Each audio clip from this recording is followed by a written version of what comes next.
Article 1, Section 8. The Congress shall have the power to lay and collect taxes, duties, imposts, and excises, to pay the debts and provide for the common defense and general welfare of the United States. But all duties, imposts, and excises shall be uniform throughout the United States. To borrow money on the credit of the United States.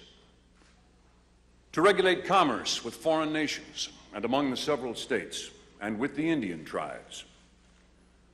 To establish an uniform rule of naturalization and uniform laws on the subject of bankruptcies throughout the United States.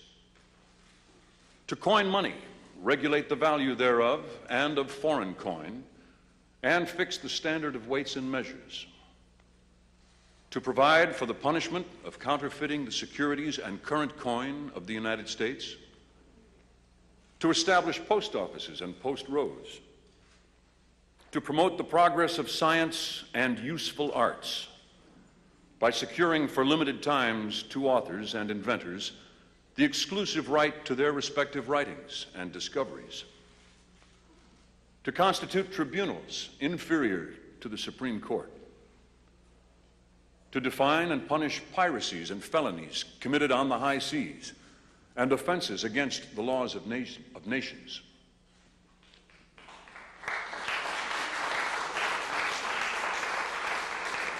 To declare war, grant letters of marque and reprisal, and make rules concerning captures on land and water. To raise and support armies, but no appropriation of money to that use shall be for a longer term than 2 years.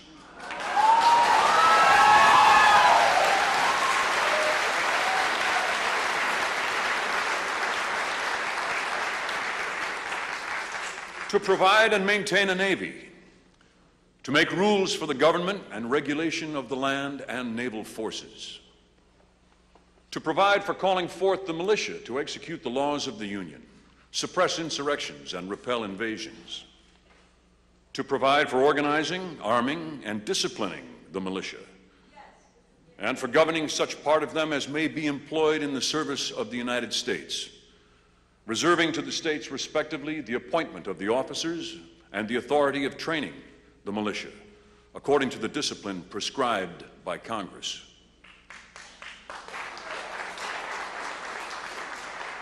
To exercise exclusive legislation in all cases whatsoever over such district not exceeding 10 miles square as may by cession of particular states and the acceptance of Congress become the seat of the government of the United States, and to exercise like authority over all places purchased by the consent of the legislature of the state in which the same shall be, for the erection of forts, magazines, arsenals, dockyards, and other needful buildings, and to make all laws which shall be necessary and proper for carrying into execution the foregoing powers, and all other powers vested by this Constitution in the government of the United States, or in any department or officer thereof.